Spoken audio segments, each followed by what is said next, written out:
Very good evening students. बहुत लंबे समय बाद मुझे एक inspiring and motivating video record करने की अपॉर्चुनिटी मिली है। तो जिन्होंने अपॉर्चुनिटी दी है मैं उनको धन्यवाद देना चाहता हूँ। See today is my big concerns are पहला कि the way I am teaching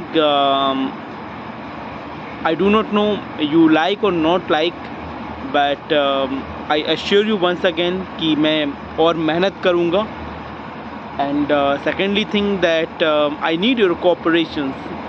मैं देख रहा हूँ कि बच्चों के अंदर पावर ऑफ पेशेंस, टॉलरेंस बहुत कम होते जा रहा है। तो let's with detail. See in today's time जब हर चीज़ इंटरनेट में अवेलेबल है, यूट्यूब में, चैट जीटीपी में, जेमिनी में, किसी भी तरह से कोई ऐसा रिसोर्सेस नहीं है जिसकी कोई कमी हो। और पहले भी हो सकता था कि एक लैंग्वेज एक रिस्ट्रिक्शन था। अभी आप कोई भी लिंक चैट जीटीपी में या फिर ट्रांसलेटर में डालो, उसका इंग्लिश से हिंदी ट्रांसलेशन आ जाता है। अब ज़रूरत है बस टीचर को एज अ मेंटर बनने की, और हमको विजडम से कोर्स को एकम्प्लिश करना है।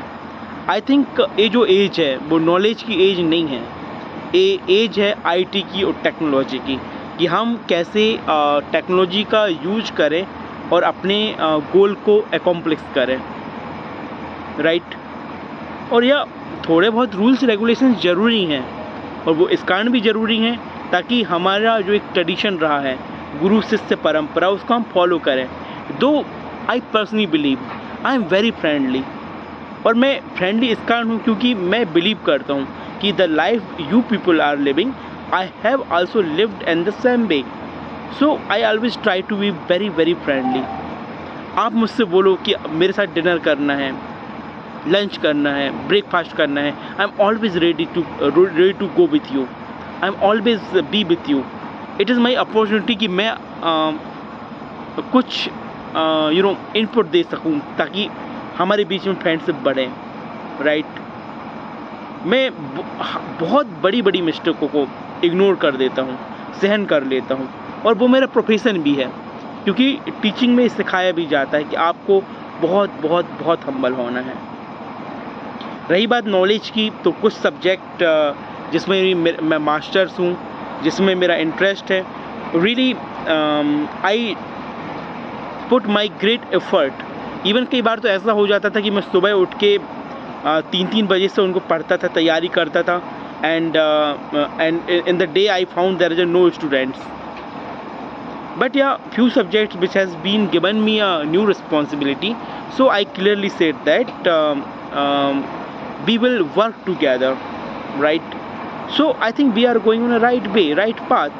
But second part आता है कि the level of tolerance, सहनशीलता की शक्ति कितनी कम होती जा रही है। यदि मैं बिलीव करता हूँ कि यदि मेरा मन में आपके लिए कुछ भी बुरा भाव नहीं है, मैं आपसे कोई पर्सनल जलिस नहीं रखता, या फिर मैं बिल्कुल भी नहीं चाहता कि कोई बच्चे को कम मार्क्स मिले, या अननेसेसरी मैं मार्क्स भी डिटेक्ट नहीं करता। अब इतना कुछ होने के बावजूद भी यदि आप थोड़े बहुत टीचर्स की बातों को सहन नहीं कर सकते, एंड क्लास में डिसिप्लिन मेंटेन नहीं कर सकते, and I put my best effort कि मैं 1 या 2 मिनट मेडिटेशन से अपनी क्लास स्टार्ट करूं, और जो पीस प्रोवेल होता है उसको मैं कंटिन्यू करूं, मोबाइल बंद रहें, राइट। और उसके बाद बीच में थोड़ा बहुत हेल्थी डिस्कशन भी होता है, हंसी मजाक भी होता है, that all are welcome. But suddenly class में डिस्टर्ब करना, I do not know how to explain it because I don't like to take the names also, but majorly छात्रों में यदि आप लोग टॉलरेंस कम करोगे, सहनशील नहीं बनोगे, सहनशीलता कम होगी, फिर आप आगे कैसे बढ़ोगे? क्योंकि लाइफ में हमें घर जैसा एनवायरनमेंट कहीं नहीं मिलता। एक चीज़ याद रखिएगा, क्योंकि आप बाहर रहेंगे, बाहर आपको कोई सगा नहीं है। Everyone will rule according to them, तो हमें एडजस्ट करके चलना पड़ेगा। I think it was my message to all the students, particularly fourth semester, because they are very close to me, they are very friendly, and God bless you once again.